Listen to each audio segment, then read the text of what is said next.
Most people think a dangerous morning starts with pain, panic, or some dramatic warning sign. In real life, it usually looks much quieter than that. You open your eyes, maybe a little tired, maybe a little dry, maybe you head to the bathroom, reach for your phone, sip coffee, and tell yourself you're easing into the day. But for a lot of adults over 60, that first hour is when the body is least forgiving. Not because it is weak, but because so many invisible pressures are colliding at once before breakfast ever happens. Blood pressure is shifting. Stress hormones are climbing. Breathing from the night before may still be affecting oxygen levels. Blood sugar can swing faster than people realize, and habits that seem harmless can stack on top of each other in ways that leave the heart, the brain, and the circulation doing far more work than they should. If your mornings feel normal, that is exactly why this matters. The hardest part about morning risk is that it rarely announces itself in a way people respect. It hides inside ordinary sentences. I'm just a little groggy. I always wake up dry. I need coffee before I can function. I always check the news first. I take my pills and push through. None of those lines sound dangerous. That is precisely why they are powerful. The body does not care whether a habit feels normal. It only responds to what that habit asks it to do. And once we get into our 60s and 70s, the margin for error narrows. Blood vessels are often less flexible than they were decades ago. Blood sugar is more likely to swing. Sleep is more likely to be fragmented. Medication lists get longer. Balance is not what it used to be. That does not mean the morning has to be feared. It means it has to be understood, because when you understand what your body is dealing with in that first hour, small changes stop feeling trivial. They start looking like protection. Let me start with a question that a lot of people brush off. Do you wake up with a dry mouth, a dull headache, a heavy feeling behind the eyes, or the sense that you slept all night and still somehow didn't recharge? A surprising number of older adults do, and many assume that means they are just getting older. Sometimes it is not age at all. Sometimes the problem began hours before the alarm. Overnight breathing is one of the most overlooked parts of morning health. If you snore loudly, wake up gasping, breathe through your mouth, or stop breathing briefly during sleep without realizing it, your heart may be spending the night working through repeated stress long before the day begins.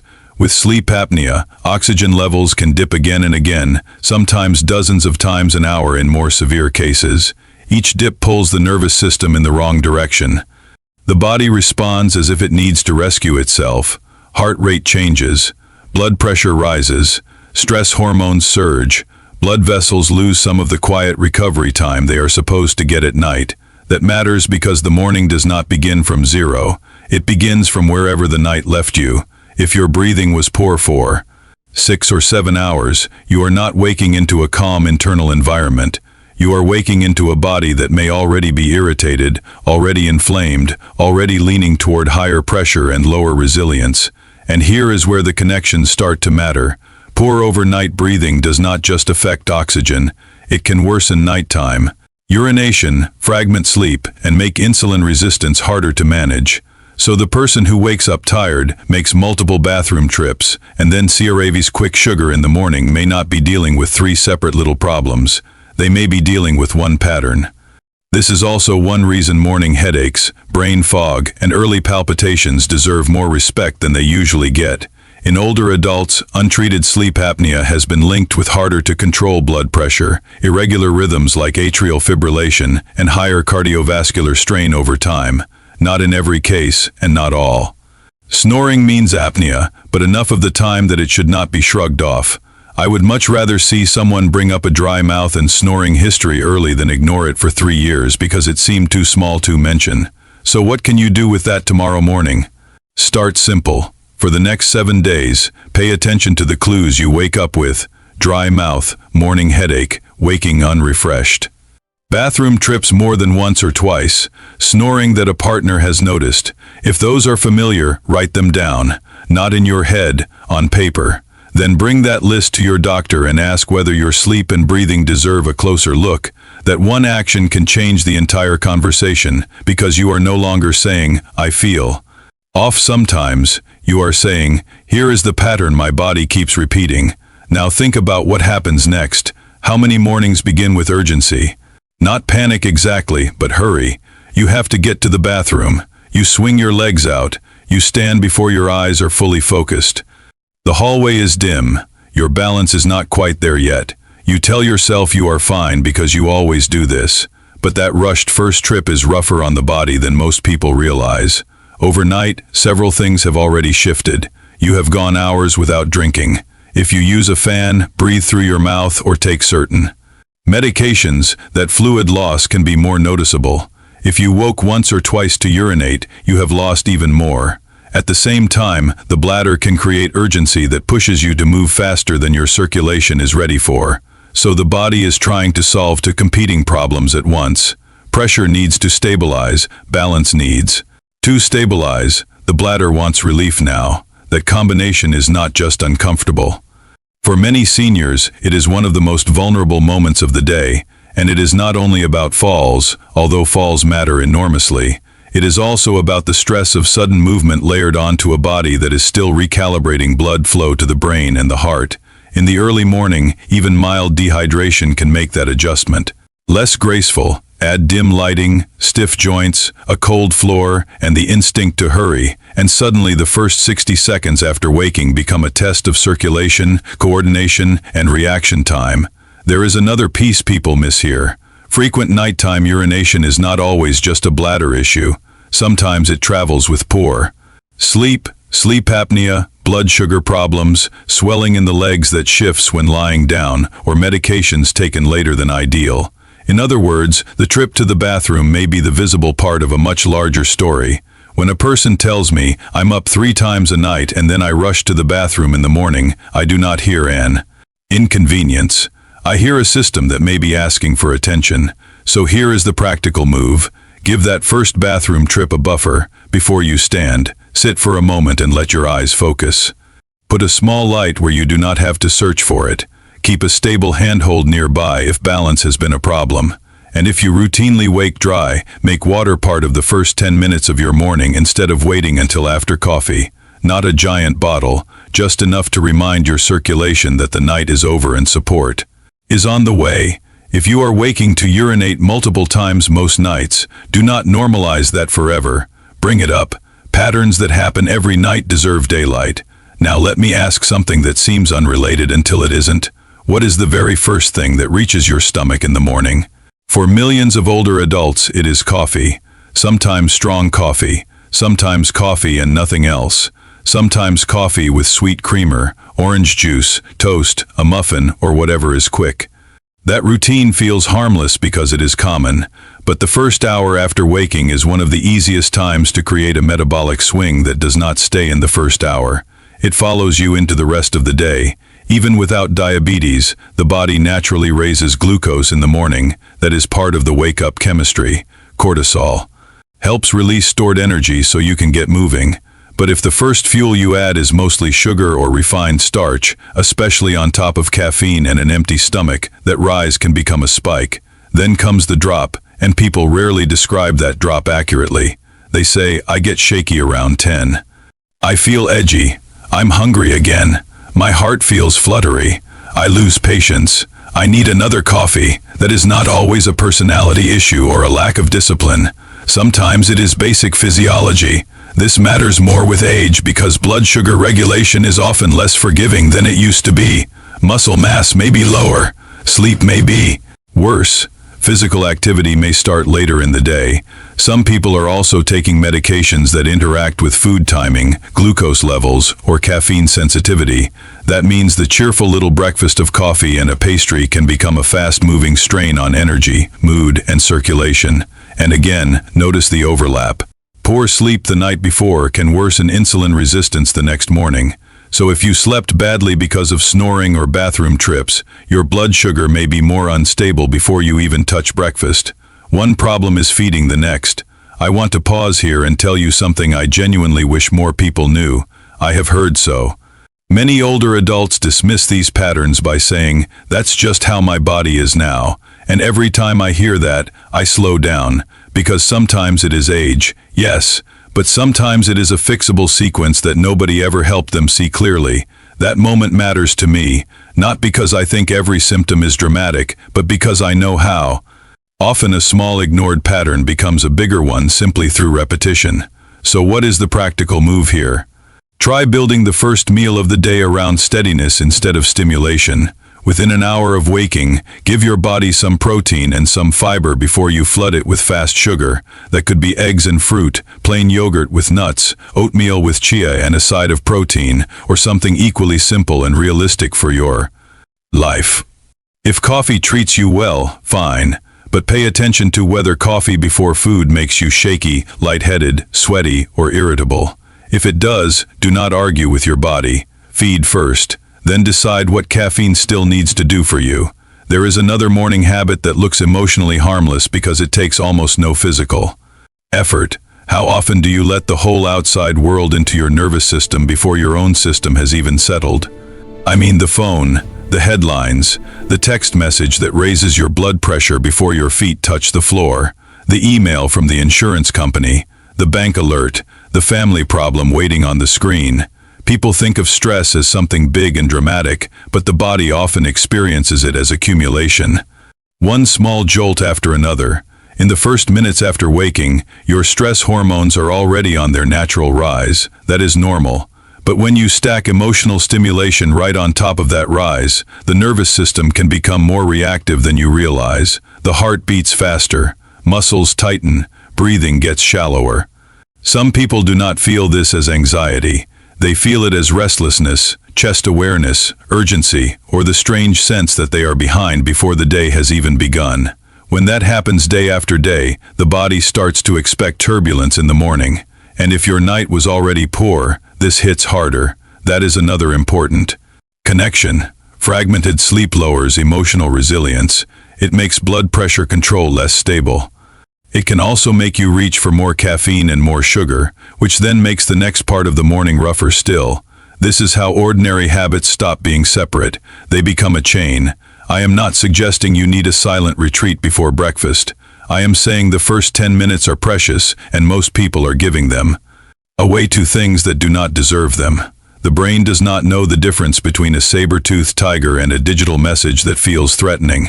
It only knows something has demanded immediate attention. So here is the practical move. Create a short protected gap between waking and input. 10 minutes is enough to matter. No news, no email, no social media, no problem solving. Use that window to breathe, get upright slowly, drink water, wash your face, open the curtains, say good morning to the house, whatever makes you feel like a human being before you become a responder. People are often shocked by how different their heart, mood, and appetite feel when the day starts with less emotional friction. Now let's talk about a morning issue that catches a lot of seniors because it hides behind responsibility. Have you ever taken your morning pills exactly as prescribed, with good intentions, and still felt off by 9 o'clock? Lightheaded, slightly nauseated, a little weak. Maybe your heart feels loud in your chest. Maybe your stomach is unsettled. Maybe you are not sure whether it is the medication, the coffee, the lack of food, or just a weird morning. That uncertainty is common, and it matters. Morning medication routines become complicated because life does not happen in separate compartments. Some medicines are meant to be taken with food. Others work best away from food. Some people take blood pressure medication, thyroid medication, reflux medication, diabetes medication, aspirin, supplements, and coffee all in the same window. That can create a traffic jam the body does not appreciate. Coffee can reduce the absorption of certain medications. Taking some pills on an empty stomach can increase nausea or dizziness. Taking blood sugar medication and then delaying breakfast can leave a person feeling awful. Taking a diuretic too late may worsen nighttime urination and set up a weaker morning. Even supplements that seem harmless can irritate the stomach or interact with what else is happening. This is not a reason to fear medication. It is a reason to respect timing. Because when people say, I just feel bad in the morning and I don't know why, it is often not one dramatic cause. It is a stack: poor sleep, mild dehydration, coffee first, several pills together, delayed food, emotional stress. Then they blame age for the result. Here is the practical move I want you to consider. Make a real medication map with your pharmacist or doctor. Not a vague memory, a clear schedule that says what should be taken with water, what should be taken with food, what should stay away from coffee, and what time of day may make the most sense for your body. One of the easiest ways to reduce morning stress is to remove guesswork, and please do not change prescription timing on your own because a video said so. Use this as a prompt to ask better questions. The goal is not self-experimentation without guidance. The goal is a cleaner, safer routine. There is one more layer to all of this that rarely gets enough respect, and it is quieter than the others. It is inflammation and stiffness, not in some abstract medical sense, but in the lived sense. You wake up and your feet are sore, your back is tight, your hands feel swollen, your balance is not quite there, and it takes longer to feel coordinated. That may seem like an orthopedic issue, but morning stiffness changes behavior. It makes people brace, rush, hold their breath, move awkwardly, and avoid the gentle movement. That would actually help circulation. That means the body stays in a compressed, guarded state longer than it should. When people move through the first half hour of the day while tense and breath holding, the heart and blood pressure feel that too. Breathing becomes shallow. Muscles stay clenched. Pain increases stress chemistry. And pain changes choices. The person skips breakfast because everything feels like too much effort. They drink coffee instead. They sit longer. Then by late morning they feel weak, stiff, and discouraged. Again, one issue worsens the next. The practical move here is not to force a workout. It is to stop treating the body like a machine. That should be ready on command. Give it a few deliberate minutes of circulation. Wiggle the toes before standing. Roll the shoulders. Open and close the hands. Take a slow lap around the kitchen before you ask your body for speed. If morning aches are severe, symmetrical, or worsening, that deserves a conversation too. A painful morning body is not just annoying, it is information. So what does a safer morning actually look like when you put all of this together? Not perfect, not strict, not complicated, just intentional. I want to give you a routine that feels doable in a real home with a real life. I call it the Soft Start 40, because the point is not to turn your morning into a project. The point is to stop ambushing your body. If you wake at 7, let 7 o'clock be for noticing, not reacting. Stay where you are for a moment. Take 3 slow breaths. Notice whether your mouth is dry, whether your chest feels calm, whether you woke clear or foggy. At 7:02, sit up slowly and give your eyes a second to catch up. At 7:05, make the first trip to the bathroom without rushing and with enough light to move safely. At 7:10, drink a glass of water, not ice cold, just easy water. At 7:15, let your body loosen a little, shoulder rolls, ankle circles. A short walk through the house. At 7:20, if you take medications, follow the plan you and your clinician have built, not the random plan the morning creates for you. At 7:30, eat something steady enough to support the next few hours.